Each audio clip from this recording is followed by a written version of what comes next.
everyone. We are presenting today our storytelling about the life of a romantic composer named Louis Hector Berlioz, also known for his Symphony Fantastic and Harold in Italy Symphony. Hector Berlioz was born in December 1803 to a Catholic mother and an agnostic father. And it was through his mother's wishes too that he was baptized into the Catholic Church, although his adult beliefs would more align with his father's. Berlioz was a hopeless romantic, having had his first crush on the girl next door when he was 12 and she was 18. The music that he wrote for her marked the beginning of his musical career. Unlike the great many other composers, he never really had a particular music trainee, and his childhood up until that point and his eventual musical trainee came on the flute and the guitar, and he learned all of these compositional techniques through the study of textbooks. He never learned how to play the piano, and this means that a lot of his harmony procedures used in his mature music are very idiotic to the guitar, but don't really make so much sense on the piano. This helps give his music a unique flavor, much of what we know of Berlioz's personal life. He left the medical school much slower. It took him about 3 years to eventually change and study music full-time. Of course, he wasn't necessarily the greatest of students given his flighty temperament and his less musical than most background. On one occasion, the director of the conservatoire, Luigi Cherubini, wanted him kicked out of the library. But Berlioz was committed to the idea of writing and music. It was gonna be his calling card, these massive orchestras and these massive productions with as many instrumentalists and as many singers as he could possibly get in his eventual treatise on instrumentation. Berlioz would pay the size of his ideal orchestra at nearly 1,000 musicians. Berlioz would come to butt heads Cherubini on a personal level later on, but he always said his music enhanced them. Berlioz also had the absolute vision with winning the prestigious Prix de Rome, which he did after 4 attempts, and this gave him a much needed half-decade-long stipend. Like I said, Berlioz was a hopeless romantic while he went to see a production of Shakespeare's Hamlet, and playing Ophelia was the Irish-born actress Harriet Smithson. And Berlioz fell in love hard and fast, which really wouldn't have been that much of a problem except he was super creepy about it. He constantly bombarded her with letters and showered her with praise, at one point even moving apartment just so he could occasionally catch a glimpse of her going in and going out of her apartment building, and once in a blue moon, if her window was opened at night, watch fall asleep. Let's just say that she really didn't care for the attention. Even his love for her led to his breakout composition, the Symphony Fantastic, or episodes in the life of an artist. This was an outstanding achievement, not just for its scope in 5 distinctly programmatic movements, but also for its orchestration techniques. In order to achieve his effects, he needed an orchestra larger than most stages could handle.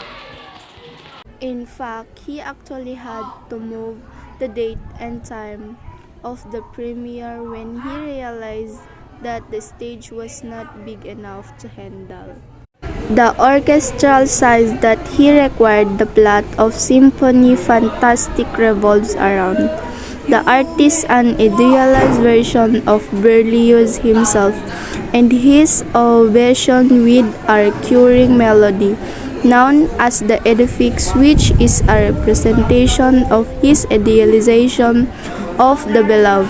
The beloved being, of course, Harriet Smithson.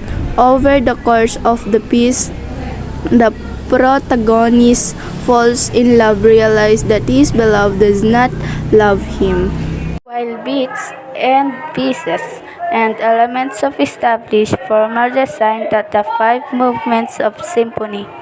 It is in the finals that ballet owns especially throws all of this, asunder and let this float and this float alone determine. The structure of the piece had been problematic pieces. Sure, but this was the problematic piece we intend to be so tight into its narrative that the piece would be incomprehensible without it. According to Berlioz himself, however, Berlioz was not above changing the plot and changing the program to suit his needs, especially his romantic interest, at the same time as we will soon see for what it's worth with the piece does not even work even if you don't know the actual plot behind it. The irony of Berlioz's romantic life was that, while he was still desperately in love with Harriet Smithson, he was engaged to a lady who was decidedly not Harriet Smithson. Her name was Maddie Milk, and she ended up marrying to me play a love piano manufacturing firm. When Mac's mother sent Berlioz a letter saying that her daughter had broken off their engagement, Berlioz became so enraged. He hatched a plan. He purchased 2 pistols, an outfit so he could dress up as a woman, and he planned on sneaking into their house, killing his ex-fiancée, killing his mother, killing poor Camille who had absolutely nothing to do with this, and then killing himself again. And all goes back to Berlioz, his own memoir. This of course never happened, which was a great thing for involved. But let's just remember that this was his secondary romantic interest. He wasn't even as in love with this lady as was possible for him to be in love in any event became he had won 1830 Prix de Rome. He was required to spend at least 2 years in Rome, which he didn't care for. He seemed to like Italy in general, but he didn't like Rome, and the longer he stayed there, the more it seemed to grate on his nerves. He fulfilled the requirements of his 2-year residency, but he escaped to the countryside as often as possible. And he moved back to Paris as soon as that was possible as well. While in Rome, he met the young Felix Mendelssohn, who was traveling around Europe in order to finish up his education, and the two became friends.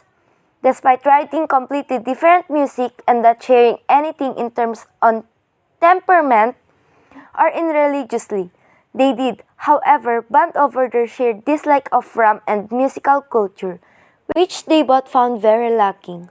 Mendelssohn gave him a baton as a token of his affection, and is quoted as saying that Berlioz was more sensible than his music. The Symphonie Fantastique had taken off on a life of its own when his friend Franz Liszt, who was finished, pretty much everybody transcribed it for solo piano.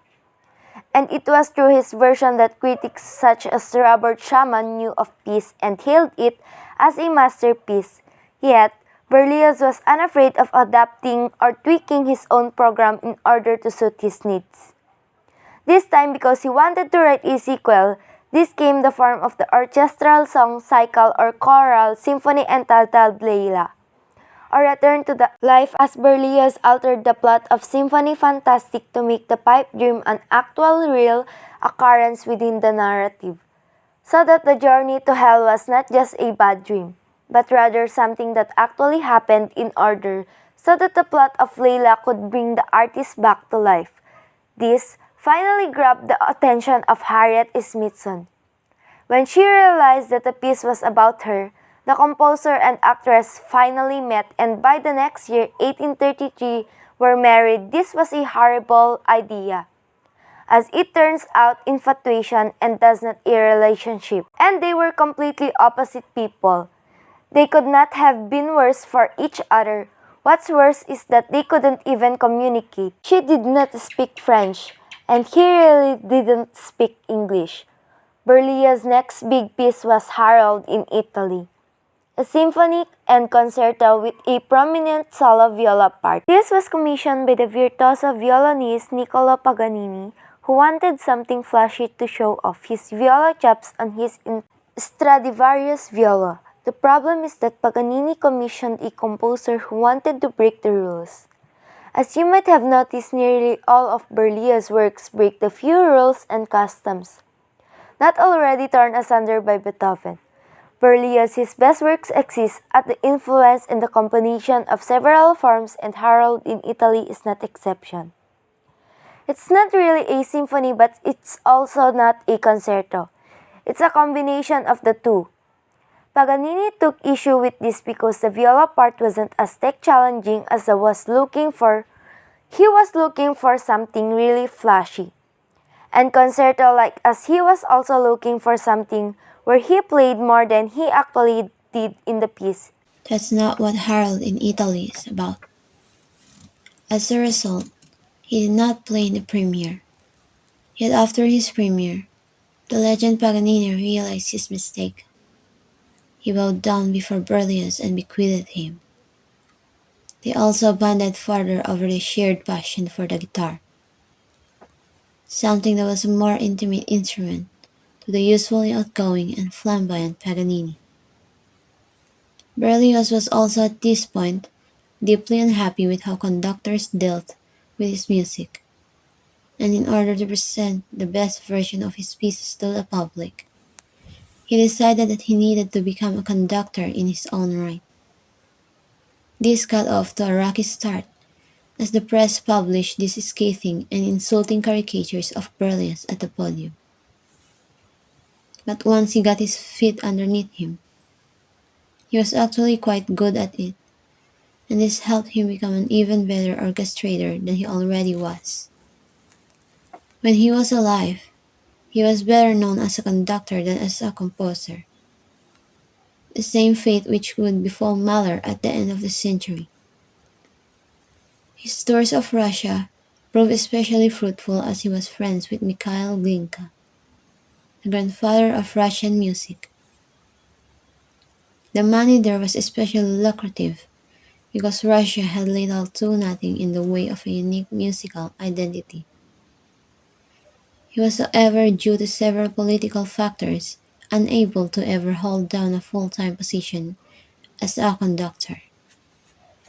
He was only ever a guest conductor anywhere he went.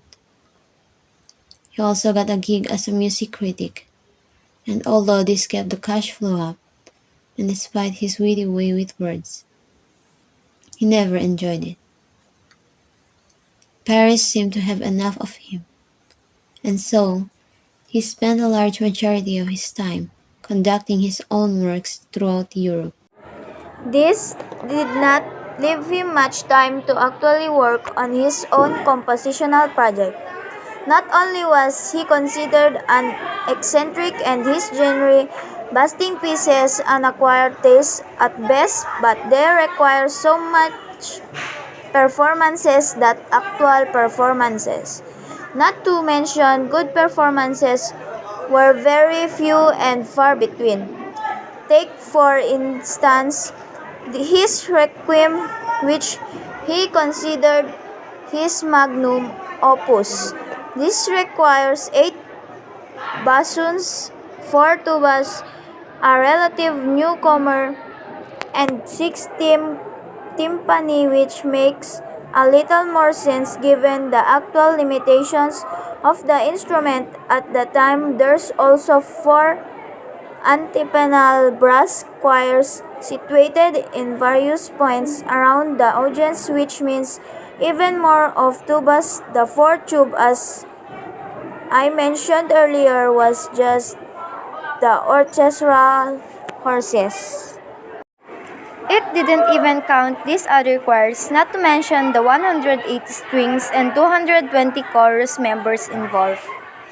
As if this wasn't enough, he actually instructs that these are to be proportional forces, and that if there were space, you could actually augment these forces so long as the proportions stayed the same. This piece is almost impossible to mount nowadays. You just need too many performers. Most orchestras would go broke in any event. He was highly attuned to matters of orchestration and instrumentation, and published one of the first textbooks on the subject. In 1844, He could revise this later, and then there would be another version that could be revised by records trust.